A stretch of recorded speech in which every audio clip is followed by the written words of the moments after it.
This podcast is brought to you by UConnect, the creator of the first all-in-one virtual career center.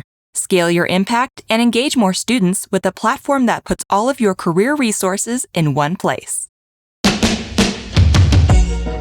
As a career services leader, you got to pivot your mindset a little bit. And you have to pivot that mindset of thinking like, okay, we are a student services function. And you got to move more into this mindset of like, wow, we are an institutional mission function. And that can be a big leap, particularly somebody that maybe is like first time in terms of leading a career services or career exploration development office. I think that can be a big leap, even from, okay, I understand this context that's going out here, to like, okay, how do I position my office? How do I position our efforts in the context of what's going on? How do I become a player in that island? So I think that's the first and most basic thing that in terms of partnership we need to understand is like, it's about individual students, but it's also about this macro conversation that we're having from a higher education standpoint.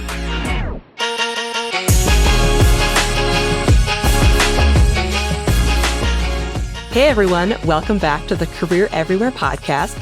I'm your host, Meredith Metzger, and today I am joined by Jonathan Wehner, the AVP of Enrollment Strategy at Carnegie, a higher ed marketing and enrollment strategy firm. Before joining Carnegie last year, Jonathan worked as a senior leader in higher ed enrollment management for 20 years, serving several Ohio institutions, including Case Western Reserve, the Cleveland Institute of Art, and Cleveland State. I also had the pleasure of meeting Jonathan in person about a month ago when he spoke at UConnect's Career Everywhere conference in Boston. He shared so much great information there that I knew I had to have him on the podcast, so you all can learn from him too. Thank you for being here, Jonathan. Thanks for having me, Meredith. I'm really excited and glad we get to continue the conversation from Boston. Yeah, I am super glad to have you. It was great to meet you last month. And I am super excited to talk to you today about how career services can connect into institutional enrollment and student success strategy. This is obviously a very hot topic right now as national attention just continues to focus on the ROI of a college degree, declining enrollment, career outcomes, and so on. And I think we know that career services and enrollment teams should be collaborating closely. And we've had a few folks with career services backgrounds on the pod recently to talk about those kinds of things from their perspective, share what they're doing. So I'm really looking forward to continuing that conversation with you today, Jonathan, and drawing from your many years of experience as a senior enrollment leader. I think our audience will appreciate getting to hear how you think through things and what advice you have for them. So before I get into my questions, Jonathan, is there anything else you'd like to add about yourself, your background, or your role there at Carnegie? Thanks, Meredith. I'm excited to be here. I'm just about to celebrate my 1-year anniversary at Carnegie. Again, Carnegie's a higher education marketing and enrollment strategy firm. My role there is AVP of enrollment strategy. I work with clients across the country to develop integrated enrollment solutions, data-driven strategies to drive enrollment outcomes. And that can mean everything from advising on CRM implementation, developing search strategies, helping with staffing, development, training, thinking about financial aid. So I'm really lucky I get to work on behalf of a lot of great colleges and universities. I get to work with a great team, and I get to work on a lot of interesting topics. My background, I was not a good college student. I was incredibly indecisive about what I wanted to do in terms of a career, what I wanted to do when I grew up. I kind of fell into enrollment management, and I say those things not to discount the career services team at the college or university. I think this was more about me and where I was. But I think that's one of the reasons I'm really passionate about career exploration and development. When I was in college almost 30 years ago, like enrollment management was not a career we learned about. Yeah. We learned about being doctors and being engineers and being lawyers. And, those were the careers that we learned about. So kind of falling into this career, first, I would have been a terrible doctor. I probably would have been a worse engineer. But in falling into it, I think it's one of the reasons I'm passionate about this topic. So across my career, I did my undergraduate at Case Western Reserve University. Believe it or not, I said I was a terrible college student. I meant it. We don't say drop out anymore. Now we say stop out. But I stopped out of school and went to work in industry for a while. Found out that I really wanted to complete my college degree. And so I went back to school and I was working at Case Western part-time and working at Case Western rather full-time and finished my undergraduate degree part-time. So I was kind of one of those non-traditional students where I was working full-time, doing undergraduate part-time, but had some success, went on to get my MBA there and advanced kind of in their enrollment management division. Eventually left my alma mater, Case Western, to kind of move across the street to the Cleveland Institute of Art, which is a small little college of art and design. And I was vice president for enrollment management and dean of admission and financial aid there for 4 years. And then eventually moved on to Cleveland State University, where I was vice president and dean of admission, enrollment management, and student success. And in that division of enrollment management, student success had 120 plus staff members. And that division included undergraduate admission, and included financial aid, it included the registrar, but it also included some things that are not in your traditional enrollment management portfolio: institutional research, it included academic advising, it included academic coaching, and it also included career services, which during my time there, we rebranded as career exploration and development. So you'll hear me talk about career exploration and development a lot. Okay. Wow, that's quite the career.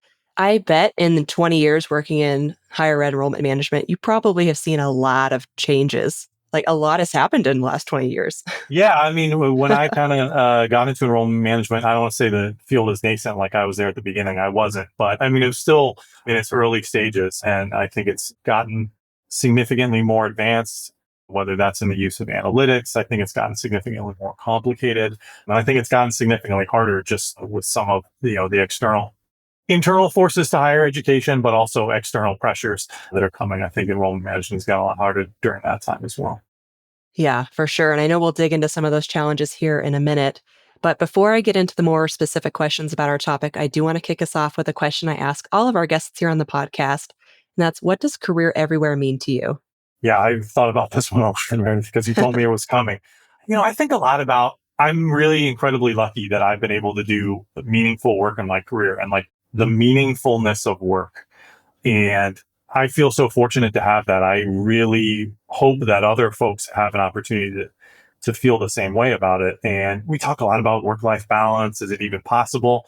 But I think all the time, like if you're working a 40-hour-a-week job, that's, aside from sleeping, probably the thing you do the most every week, right? And so having a meaningful job, meaningful career. So career everywhere, to me, it's like, I think about, again, how, I would have been a terrible doctor or a terrible engineer. How can we embed career exploration and development more deeply into learning, and really at every phase? And so to me, I think that's what career everywhere means, is thinking about learning and thinking about how we can talk about the applicability for it towards meaningful work. And actually, in my hometown, Cleveland, the Cleveland public schools have really done a great job about this. They've started embedding career exploration into the high school and even middle school curriculum. I think that's awesome. It's a way to activate learning when we're learning those subjects that sometimes we're like, when am I ever going to use this? I think embedding career exploration and development is a way to activate it and a way to communicate to students like, hey, there are going to be times when these subjects that you're going to learn, like it might not seem applicable right now, but there's so many careers out there that you don't know about, and this could be really applicable there. So I think it's just this idea of having that career exploration development in every aspect of learning. Yeah, I love that. And you talking about how Cleveland is approaching it made me think of a news story I just saw here in Colorado. Like the state has implemented a new law that all high school students have to complete a financial literacy class that also includes things like how to apply for a job, how to look for a job. So I think that will be interesting. And I'm guessing that will be a trend we'll continue to see. I am guessing that as well. And absolutely. And I think some more of that practical information. I'm a liberal arts graduate myself, and I'm a big defender of the liberal arts and a big booster of the liberal arts. But I think combining the liberal arts with some of that practical application is going to be where kind of the future of education and likely the future of work lies. So, yeah, we have something similar here in the Cleveland Public Schools requiring financial literacy. So, yeah.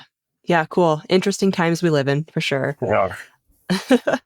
Well, now I would love to dig into our topic today, which is, again, how career leaders can start connecting their work into institutional enrollment and student success strategy. So, to start us off with some context for this conversation, can you just give us a quick lay of the land when it comes to higher ed enrollment? Yeah, absolutely. Where I always start when I'm talking about kind of the context and the lay of the land is, thinking about the social, the political, economic, and kind of the technological trends that are going on. And so really to start with, I always think of the Gallup poll that talks about confidence in U.S. higher education as an institution. And, Gallup does all sorts of wonderful polling, including they've asked questions for many, many years about Americans' confidence in these various institutions. And for a long time, confidence in higher ed in the US, it was at the top, right? It was one of the highest ranked in terms of like the most folks had a high degree of confidence, upwards of like 55, 60% of folks said they had confidence in higher education in 2015.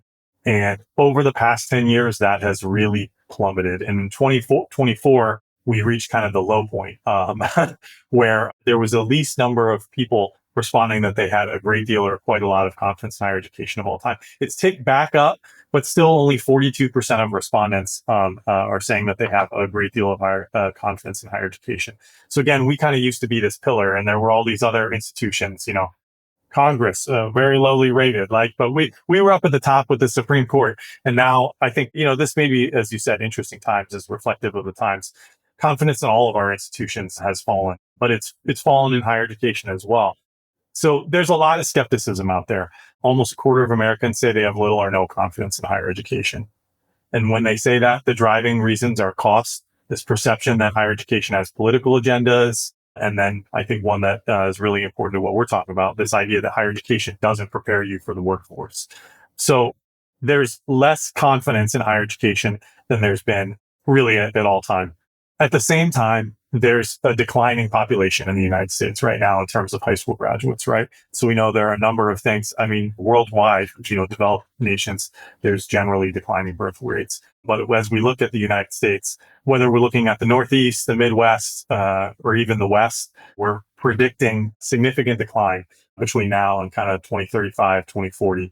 In my home state of Ohio, we're projecting a 6% decline in high school graduates over that same period.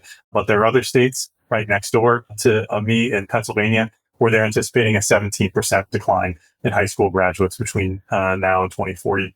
Colorado, your state, they're anticipating a 12% decline. And so as higher education enrollment leaders, as we're thinking about, okay, how are we going to fill the seats in our class? Well, among the population, there's greater skepticism. And so that may mean there is a smaller percentage of the population that's choosing post-secondary education. Then on top of that, there's just fewer people in most of the states in the union, right? The South is one region where a few states will see growth, population growth projected. So what I always say to institutions is like, okay, you think about the universe of high school students that are out there in particular, and like you want a slice of the pie, whatever size your slice is, but that pie is shrinking. So for you to even maintain stable enrollment, that means that you need to start getting a larger percentage of that pie. You and every other college and university out there wants to have stable enrollment. So everybody's competing for the same students. There are fewer students out there, and public perception is against us in terms of students that are opting into higher education. You combine that with some of the economic factors that institutions are facing, whether that's, budget cuts that are coming from increasing discount rates across higher education. So you have fewer dollars coming in from tuition. Obviously there have been some policy changes with regards to research dollars that are coming in. So institutions are trying to scramble right now, but there's a ton of pressure. And, ultimately, like the good work and the mission-driven work that colleges and universities do in the United States, educating millions of students annually, producing this research, there's significant constraints on the work that we're doing right now. So it's really a squeeze, right? Mm-hmm. We're getting squeezed from a budget standpoint. We're getting squeezed from the number of students that are interested in post-secondary, and we're really trying to navigate our way through that. But it's an incredibly challenging time to be in the sector right now. Yeah, absolutely. And thank you for that good context. And I think that just kind of really lays the groundwork for why this conversation is so important, because I know like career outcomes can be a major differentiating factor in terms of marketing your institution. So, For sure. Yeah. No, absolutely. I say often that if you're not differentiating on your career outcomes, you're missing the boat right now. It's what most families are looking for right now. And you see, even referencing back to that Gallup polling, right? Like this idea that college doesn't pay off, I think is one of the perception challenges that as a sector we have to overcome, but also as an individual institution, you got to use it as a differentiator if you can. yeah, I totally agree. I don't know if you know this about me, but I actually used to work in higher ed enrollment management marketing. So I worked on the central communications and marketing team at a university and partnered with our enrollment team to come up with all of the content in the mailers and the websites and the emails and the videos and all of that good stuff to recruit new students. And I remember constantly asking, like, where's the data? I want stats. I don't want the ranking from 5 years ago. I want specific statistics and numbers that I can reference in these materials. And it was really hard to come up with. Absolutely. But that's what parents and students are asking for right now. And Yeah. particularly parents, right? But students as well. I mean, they want to know the data. They want to know what's going to be the payoff for my investment here. And I think some of that just reflects, I talked a little bit about the economic uncertainty that higher education institutions face, but a lot of students and families feel that same way now, right? Where the cost of higher education has skyrocketed relative to inflation. And, families are being squeezed now by inflation on things like gas and groceries. So they're saying like, hey, my paycheck is not going as far as it used to just to feed my family or just for us to get around. And now you're talking about me making a significant investment, even an associate's degree, potentially $10,000, or you look at, some of these 4-year colleges and universities now where their cost of attendance is above 50,000, 60,000, 70,000. They're saying like, all right, what am I going to get back for that? Right. And they want the hard Hmm. data. I think we talked about at the conference even, it used to be back in the 90s and early 2000s when we asked students, why do you want to go to college? And many of them would respond, well, I want exposure to a broad set of ideas and I want to meet new people and I want to learn new Hmm. things. And then as the country went through multiple recessions, and particularly after that 2008 recession, it was just like to get a better job and to make more money. Suddenly, those were what most students were answering in terms of why they were making a decision to go to college. Hmm. Yep, for sure. So I would love to pick your brain a little bit here. As you worked in higher ed enrollment management for a long time, about 20 years. And for the sake of our listeners who are largely career services leaders, I would love to learn more about what your day to day looked like as an enrollment leader. Like what kinds of things were on your plate? What kept you up at night? I think the best partnerships come from this place of empathy and understanding. And so I would love to give our audience a chance to get in the head of a longtime enrollment leader. Yeah, I think particularly as the field of enrollment management has grown, and for many chief enrollment officers, the portfolio has grown. Every day was different, which can be a great thing. I mean, it can keep it fresh, but it also can be a huge challenge. And a lot of times, particularly at both Cleveland Institute of Art and Cleveland State, I had a relatively large portfolio dealing with everything from housing, Title IX, student affairs, admission. So there were a lot of days where you felt a mile wide and an inch deep in everything, which can be challenging, right? And there's often a desire to go deeper in certain areas, and you just don't have the capacity or the bandwidth to.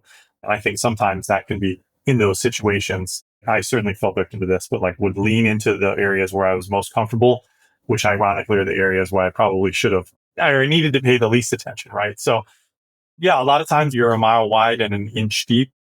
Yeah, the things that kept me up at night. A lot of things kept me up at night being a chief enrollment officer. Some is just the work has gotten really hard. I think post pandemic, we've seen like not just enrollment, but folks that work in student affairs in general, campus work has gotten really, really challenging, right? And the demands of students and families, rightly so, are really high. Their patience is lower maybe than it had been historically. The demands of boards of trustees and presidents and chancellors and provosts and deans is really high. Their patience is a little low. So it's gotten hard on staff. That's one of the things that kept me up at night. But truthfully, like the thing that probably kept me up the most at night, it's this idea that sometimes as a chief enrollment officer, you have to make compromises, right? And Hmm. sometimes you're compromising in one area of your enrollment plan. You're trying to reach a headcount goal, and you get to that point where you say, like, is this a student that we think can be successful at the institution or not? And you're put in a position where you have to make a decision about, like, well, if we're going to meet this headcount goal, we have to admit this student and take a chance on them. And so sometimes you're put in a position it keeps you up at night where you're like, is this what's best for this individual student, or is this what's best for the institution and the institution's mission? And trying to balance that is hard. Hmm. I think I said at the conference, the other thing that's hard is like get out of your car in the parking garage, or I used to take the train when I was at Cleveland Institute of Art. You're walking onto campus, and every staff person that you see, every faculty person that you see, is looking back at you and looking in your eyes, and with that understanding of if you don't make the class, that could have an impact on their job, their livelihood, their ability to feed their family. That's a lot of pressure. So that'll keep you up at night.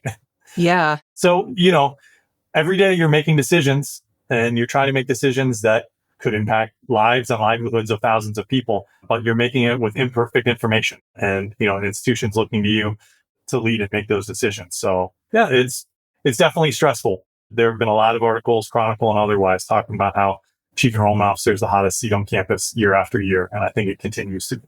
Yeah. Yeah, that's really great context. And you brought up two things that I hadn't really thought that deeply about. And one was kind of the breadth of your portfolio as a chief enrollment officer. Like it's not just admissions and recruitment and enrollment. It is often all these other, student related, student facing fields. But also the last thing you mentioned, where in many ways you're kind of indirectly tied to other people's jobs and livelihoods. I hadn't thought about that, but that makes a lot of sense. Without enrollment, that, major revenue driver for the institution, that would make it tough. Yeah, absolutely. I had a trustee at Cleveland State who referred to me as a chief revenue officer. And so you're really between, for those institutions that are tuition driven, you're really responsible for kind of the bulk of the income coming in above the line. And for many institutions where financial aid is under the chief enrollment officer, you're also responsible for one of the largest expenditures, which is often financial aid in terms of scholarships and grants, right? So in addition to being a great partner with your career services team, you got to be a great partner with your chief financial officer and your provost, just thinking about how you're going to make the budget work. Yeah, for sure. And I assume you are probably reporting directly to the president as well. So no pressure there at all. Yeah, absolutely. I think there's a lot of different reporting structures for chief enrollment officers. The two institutions that I was at as chief enrollment officer, I reported directly to the president at both of those institutions. But there are some where the chief enrollment officer reports directly to the provost. And I think that that's a structure that can work for a lot of institutions as well. But absolutely, you're part of the cabinet. And that means that for good or for bad, you're involved in the conversations that are going to shape the institution and shape the institution's direction moving forward. So it's a great privilege, but it's a great responsibility. My kids would want me to say, with great power comes great responsibility. Is that Spider-Man? I think it's Spider-Man. My kids want me to say that. But it's a great privilege, but it comes with a lot of responsibility. Yeah. Hey, friend, if you're enjoying this podcast, I think you'd really like the Career Everywhere community. The Career Everywhere community is a digital space for career leaders like you to learn from each other, collaborate, and share best practices around your work. And the best part, it's totally free to join. Join over 1,000 other career leaders and sign up today at careereverywhere.com/community. So, kind of knowing that, what should career services leaders keep in mind as they approach whoever is leading enrollment at their institution, kind of knowing that there's all this background pressure and stressors going on? What should they know? Well, this is where I'm really a believer that career is like ultimately higher education's core value proposition right now. And I think if you're leading the career efforts at your institution, or even if you're just part of them, partnering with enrollment, it can be a huge boost and it can hopefully alleviate. And Meredith, you talked about it. The demand from students and families is so high.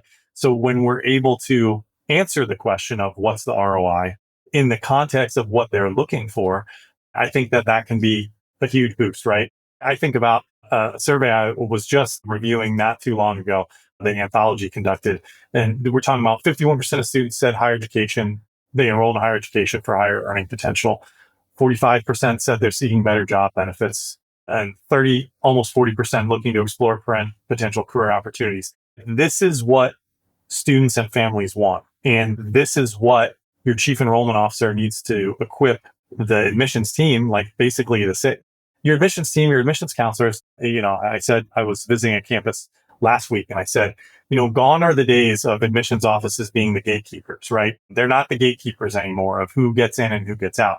The admissions office is like the sales team. They're like the navigators, and they're the ones that are going to help students and families end at the right institution. So they need this information. They need this partnership, and they need the outcomes to be good, and they need them to be differentiated. So I really think career is higher education's core value prop right now from an admission standpoint, but I think career is actually the core value proposition even broader than that. We talked about some of the policy changes going on and how they're impacting higher education.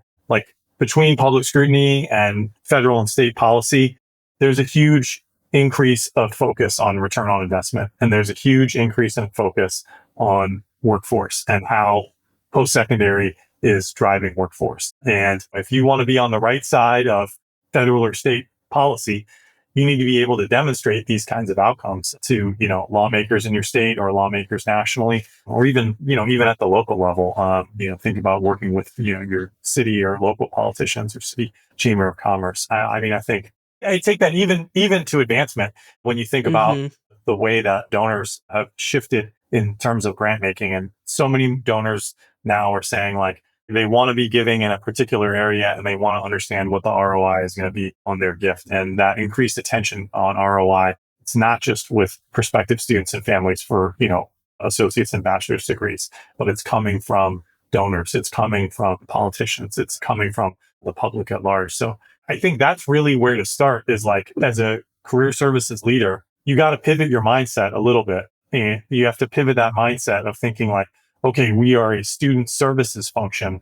And you got to move more into this mindset of like, wow, we are an institutional mission function. And that can be a Hmm. big leap, particularly somebody that maybe is like first time in terms of leading a career services or career exploration development office. I think that can be a big leap, even from, okay, I understand this context that's going out here to like, okay, how do I position my office? How do I position our efforts in the context of what's going on? How do I become a player in that dialogue? So I think that's the first and most basic thing that, in terms of partnership, you need to understand is like, it's about individual students, but it's also about this macro conversation that we're having from a higher education standpoint. Yeah, absolutely. And I think hopefully career leaders listening to this, I mean, I'm sure they will see that maybe as a little bit, it's a challenge. There's a lot more to think about when you view yourself as this more mission critical office, but hopefully they also see it as an opportunity, an opening. I feel like this is really the time for career services to shine. They hold a lot of the most compelling student stories, the outcomes data, all of that information that can really make or break an enrollment strategy. So hopefully they also kind of know the power that they have as well. Well, I think partnering with your chief enrollment officer, in that context can be really powerful as well, because you have to understand, again, this is somebody that like is thought of as a chief revenue officer. This is a person that likely has a lot of influence on your campus, right? And so Hmm. partnering with them closely and moving from like below the line again and being seen exclusively as a cost center to moving above the line and saying like, hey, actually, these career outcomes, this is what we're using to market the institution. And so rather than being viewed as a cost center, being viewed as a driver of revenue, your chief enrollment officer can really help you make that argument. And your chief enrollment officer Hmm. can be the one to say back to your chief financial officer, no, no, no, no, no. I understand what the budget situation is better than anybody else on campus, probably, but career exploration and development, that's not an area that we're going to cut costs in right now. In fact, that's an area where we need to double down in terms of investment, because the investment is what's driving the return on investment for our families. And this is the division on campus that's giving us the data and that's giving us the stories that we need to be able to then go out and market the institution. So I think understanding, as you pointed out, the importance of being able to have that information and marketing. And so again, it's this mindset shift of like, all right, our team's job is to serve students really well and guiding them through. That is a huge portion of what the team's job is. But a significant portion of the team's job now also has to be, and how do we take that work that we're doing with individual students and do the storytelling? How do we translate that work that we're doing with individual students and, have the data to back it up? And as a leader, your work has to shift probably to be more of that storytelling. Your work has to be more of that strategic positioning and less of how we work with individual students. I talk all the time about like when you start out as like an admissions counselor, you're working one-on-one with a student, right? And then maybe you're lucky enough, you worked hard enough, you were a road runner for years, you get a promotion to assistant director or associate director. And then the kind of work that you're doing, most of your day can't be spent working with one individual student. You have to start pivoting and think, like, okay, now the work I do every day should be influencing hundreds of students at a time. When you're a leader of a division, then a director or a VP or a dean, then you start to think about, man, my day-to-day work, I need to be influencing the decisions and the impact of thousands of students at a time. And so as a leader, how do you pivot and make more of your work impact a higher volume there? I think is really important. Yeah, agreed. And it reminds me of something our last two guests mentioned. So it was Julia Volrath and Marissa Altenberg from the University of Florida. And I think it was Julia who mentioned that their, I don't remember what the title is, their executive director, like the head of career services, most of her meetings are not with the career services team. It's with admissions and academic affairs and all of these other departments. She is far more external facing than maybe leaders have been in the past. So it's definitely a shift. Yeah, an important pivot though. And I think that's one of the things that as you're looking for opportunities for advancement, that can be hard. I love working with students, and a lot Yeah. of folks that got into higher education, we got into it because we love working with students and we love meeting students. And there's still opportunities for that.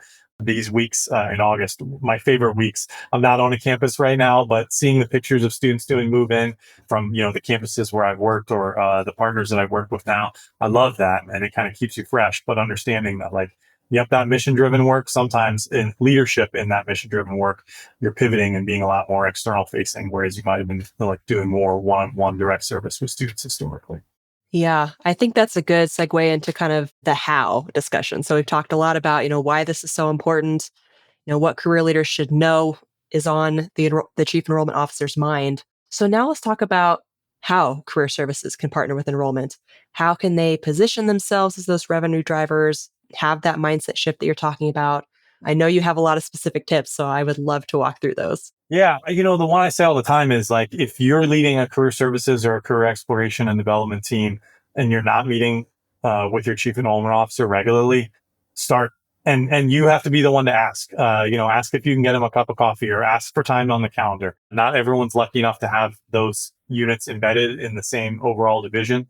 And so you might have to reach out. You have to go understanding that they're going to have a lot of wants, and you're going to wait for the payback on the back end as part of that. But that's my number one is like meet regularly with your chief enrollment officer or your director of admission or your dean of admission and try and understand and try and collaborate. Because I think when you start meeting regularly, you're going to see there's a lot of synergy and there's a lot of opportunity for you to be involved in the recruitment process. And if you're not right now, I promise you, your chief enrollment officer would absolutely welcome that. So number one is ask for a meeting if you're not doing it out of the gate. Two things specifically with working on enrollment management. I mean, I think one is like establishing joint metrics if you can. And that may include your first destination survey, but I think many students and families are asking for more than what's just on the first destination survey at this point. And so understanding how can you establish those joint metrics that your enrollment team needs, and then continue to supply them information. And whether that's through a third party, you need your own information as well, but arm your admissions and enrollment team with the data they need to get out there and make that argument to students and families and be a differentiator. So yeah, start meeting, establish joint metrics, looking for opportunities to increase visibility of career outcomes in recruiting and recruitment materials, but also like recruitment activities. I say like, if you're in charge of career services and you're not part of the campus tour, find out why not and what can you do to be part of the campus tour. At every institution that I've been at, the career services was not highlighted on the campus tour. And I said, not only does this have to be not highlighted, this got to be a centerpiece, right? So you got to be on the campus tour. Your team isn't going to love this because it might mean they got to come in on some Saturdays, but like you got to be part of the open house, and not just part of the open house. You got to be a centerpiece of the open house, talking about how career exploration, development, career services, you're the holder of this information, right? About student outcomes. And we got to communicate this. So being part of the recruitment materials, being part of the recruitment events. And Meredith, one, I think, again, your background, particularly thinking about marketing and thinking about how you as an office of career services can create marketing material that can easily be shifted over to the admission office, right? And so we know all the time, like anytime you're creating anything, any kind of marketing material, right? We want it to be able to be used across multiple platforms. Here's a case where if you've got your Instagram for the Office of Career Services, think about the content that you're creating there, compelling content, but also how can we share that content with the admission office so that they're not looking to create new content on their own all the time.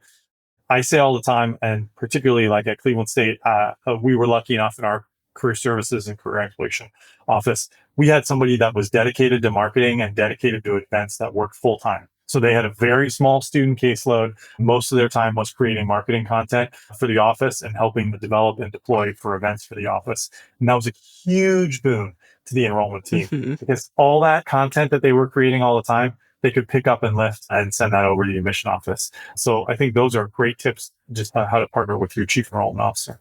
Okay. I would love to dig more into a few of those. So Yeah. the first one where you're saying to reach out, try and set up a regular meeting.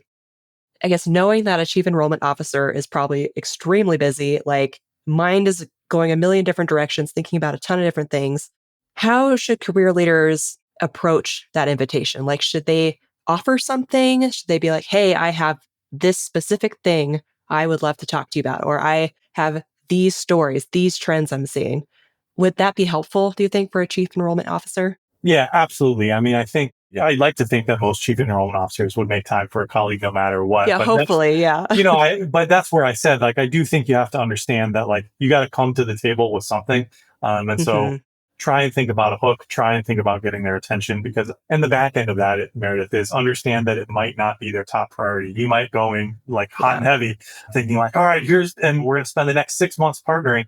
And like, well, man, we got to spend the next 2 months just making sure we get enough early action applications to make the class next year.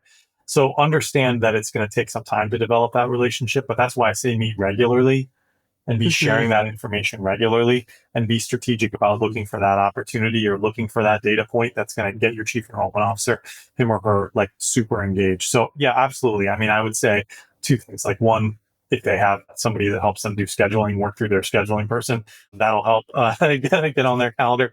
But two, absolutely try and go with something, even if it's like, hey, Meredith, we're getting ready to release the first destination survey results. And I wanted you to have a first peek to think about how you might be able to work these into, your recruiting materials. Like what a great offer that is, right? And Yeah. bring your chief enrollment officer inside. So like they're in the circle of trust and say to them like, hey, we're getting ready.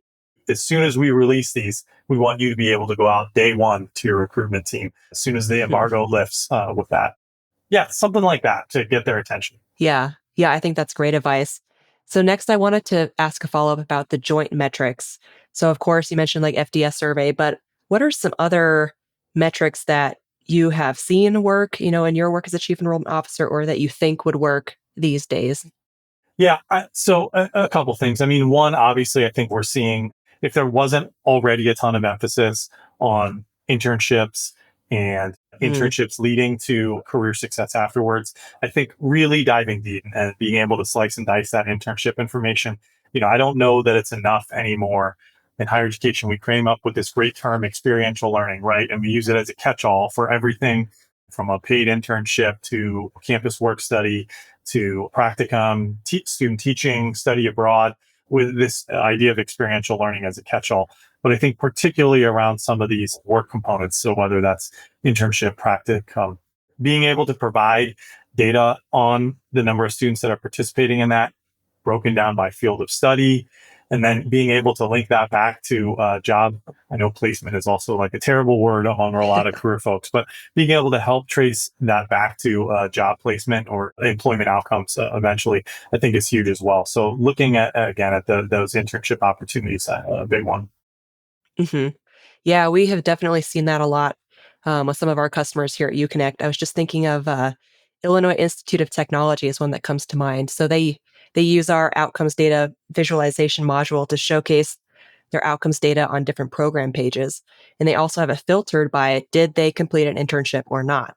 So Nice. someone can say, hey, I'm interested in electrical engineering. I want to know what past alumni in this major did. Did they complete an internship? And then they can see the outcomes. So I think that's definitely on people's minds these days. The ability to drill down to that level is amazing as well, Hmm. particularly with your own data. That's the kind of information where when you can put that in front of students and families, like, I've been doing this for a long time as among chief enrollment officers, sometimes we're cynical about the lack of differentiation among the ways that a lot of institutions kind of portray themselves. Man, that kind of information at that level, you got to have a strategic partnership or you got to have somebody that's great with data to be able to deliver that. But it's going to set you apart from that institution where they just say, yep, 90% of our students are employed or in graduate school within 6 months of graduation, right? Being able to have that kind of data sliced down to individual programs and even then looking at did a student complete an internship or not. It's super compelling compared to like this just general statement of, yep, 100% of our students completed experiential learning, right? Yeah, no, we want to go deeper than that. Yeah. It's hard for a prospective student to kind of create a narrative in their mind about what their path might look like if they don't have specifics. Absolutely. Yeah. So it's hard to get from point A to point B if point B is just everyone got a job. It's like, great. How did they do that? And well, that's like the difference between these meaningless, I don't want to call them meaningless, but you know what I'm saying? Like meaningless Hmm. statistics of like, yep, 90% of our students have a job or within graduate school in 6 months. And these really specific statistics, for me, I think tying those very specific statistics with the storytelling is incredibly Hmm. important, right? And being able to talk about a narrative, right? So that like, okay, you have the hard evidence and then you also have the example, whether that's your student ambassadors, your tour guides, or your interns at work, your career service officer, just whoever, your university marketing team is helping develop that narrative. Like, how do we talk about their experience?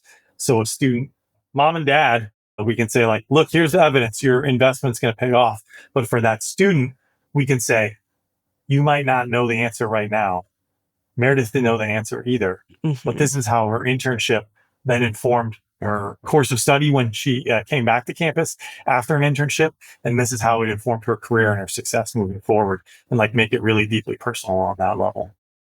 Yeah, absolutely. When I worked in enrollment management marketing, that's what I was always trying to do is pair the data with the stories. So I'm like the data, it gives you part of the story, but sometimes as we all know, sometimes in the absence of information, we start to make up our own stories in our heads of what's going on. So it's also always helpful to include that student story perspective. Yeah, right. There are decision makers that are going to make like an extremely numbers driven, like purely rational decision, right? But there are other decision makers where it's going to be emotional, right? And Hmm. so it's like, how do we put together a compelling argument that speaks to both of those kinds of decision makers? Yeah, for sure. So, Jonathan, I would love to kind of again touch on your experience working in higher ed enrollment management. But when you were in that role, how did you partner with career services? And is there anything you would do differently if you could go back? Yeah, I was super lucky. The two institutions where I was a chief enrollment officer, I had career services or career exploration development as part of my portfolio. And for me, it was an area of interest, but not an area of expertise. So, I had a direct reporting relationship with the director of those departments. It was a great partnership in that they taught me a lot. I think about the way that career services operates, the way that career exploration operates, kind of what is involved there. And I worked with four different directors across two different institutions. So we had a direct reporting relationship, which was really, really lucky. Hopefully I taught them about a little bit of what we talked about in terms of like positioning the office in the context of the institution as a whole. So I was really lucky to have that relationship of a direct reporting relationship, and co-developing strategy was where we really tried to focus. And so it was not for me. I mean, I was always interested in these are the number of employers we've had come to sessions this week. These are the number of resume critiques we've done this past month. But for me, I was always really interested in like, how do we co-develop strategy? How do we think about those big wins? And how do we really think about like setting a vision for the team there? So that's where I think our partnership was really, really important. What would I do different? I think when I started working with career services, career development, I was really focused on some of those top line things, some of those top line metrics. And I wish that I had given a little bit more space or a little bit more attention to the need to develop some of those personalized stories. Again, sometimes as a chief enrollment officer, like you're really focused on the bottom line, but those top line Yeah, I mean, you metrics, have to right? be. Yeah. Yeah. But I do think that that's one space where I wish I had been involved a little bit, or I given more space, I think, to develop that. Hmm. The other thing is just as a chief enrollment officer, it was hard for me to get to know the teams that worked underneath my directors in those roles. And so I knew everyone's name, I knew everyone's face, I knew a little bit about everyone's background. But I would have loved an opportunity to get to work with those teams a little bit more directly than I had an ability to. So, I think that would be some hindsight there as Hmm. chief enrollment officer. You get really focused on those top line. Yeah, there's only so many hours in the day, too. Yep. But I imagine that's kind of cool in your work now with Carnegie. You get to offer some of that advice and perspective to the teams that you are working with in higher ed. Yeah, no, I mean, it's as I said, I'm really lucky that I get to work on a ton of different projects. Hmm. And although, now instead of just thinking about one campus's enrollment number, that keeping me up at night, I'm thinking about 10 different campuses enrollment numbers, and they're keeping me up at night. But it is great to be able to partner with chief enrollment officers and deans and directors and be able to provide them both with strategic direction, but also some advice when they need it. Yeah. kind of on that advice note, you've already offered a lot of great advice here in our conversation, but is there any additional advice that you would like to share with our listeners about how they can better partner with enrollment? I think the one thing would say I'd love to connect with listeners on LinkedIn. You'll see me post about enrollment topics pretty regularly on LinkedIn, but also I post about higher education broadly and what some of those impacts are. So, I guess I would invite listeners to say, let's connect, let's have some dialogue. And for those listeners that are working in career exploration and development or career services, if you want some insight into the mind of how a chief enrollment officer works, let's connect online and let's have a dialogue there. Yeah. And for everyone watching or listening, I'll be sure to include a link to Jonathan's LinkedIn profile so you can easily go and find him. Okay, so Jonathan, now I would like to close us out with this answer a question, leave a question thing that I do at the end of every interview. So I will ask a question that our last guest left for you, and then you will leave a question for the next guest. So as I mentioned earlier, our last guests were Julia Vollrath and Marissa Altenberg from the University of Florida, and they left this question for you. If you could choose any character from a book or TV show to lead your university or department, who would it be and why? Is it too obvious? Here's what I would say. I think Gary, our CEO at Carnegie, has some of these qualities. Jason, my boss, has some of these qualities. Like, when you say Ted Lasso from TV, right? Oh, I think I would love that. I think like leading with such empathy, leading with such optimism, that enthusiasm, like unbridled enthusiasm, and just like kind of wearing your heart on your sleeve. I don't know if that's what they were fishing for. And I did feel like when it first came out, maybe there was I got worried that we were going to start like Leadership by Ted Lasso and, ignore strategy and everything was just going to be unbridled enthusiasm. But God, I guess I would say Ted Lasso because I also love all the allusions to every bit of Gen X and millennial culture that is dropped into the writing of that show also. So yeah, I guess I would say Ted Lasso. I love that. I love Ted Lasso. That show was great. And he is a great leader. Be curious, not judgmental, right? Yes, exactly. Yeah, I think Julia and Marissa were their answers. I think Julia said Professor McGonagall from Harry Potter. Yes, my sons would agree with that. Okay. Yeah. And I think Marissa said Elle Woods from Legally Blonde, which I also loved. I would love Elle Woods too, and it's similar to Ted Lasso, right? Like, just don't know the definition of the word no, right? Like, yeah, love it. That's great. Well, Jonathan, what question would you like to leave for the next guest? And I have to answer it too, huh? So that determines how hard I'm going to make it. If you want to, yeah. I'm going to go a different direction for the next guest. Hopefully don't make it too hard. I think what I would say is, what's one thing that's holding you back right now? And what's one thing that you could do today so that it's not holding you back anymore? Ooh, it's a good one. It's a deep one. So do you know what your answer would be? I don't know what my answer would be, but I will discuss it in my next therapist appointment. There you go. So maybe part of the answer is go see a therapist. Yeah, everybody at least a little bit, right? Yeah, yep, absolutely. All right. Well, Jonathan, thank you so much for taking the time to join me on the podcast today. This was a great conversation full of, I think, a lot of good insider knowledge for our audience on, what's going through the minds of chief enrollment officers these days and how career leaders can use that information to bring value, start a relationship, and hopefully build an alliance with the enrollment department on their campus. So just thank you very much for sharing your time and your wisdom. Oh, Meredith, my pleasure. Thank you so much for having me.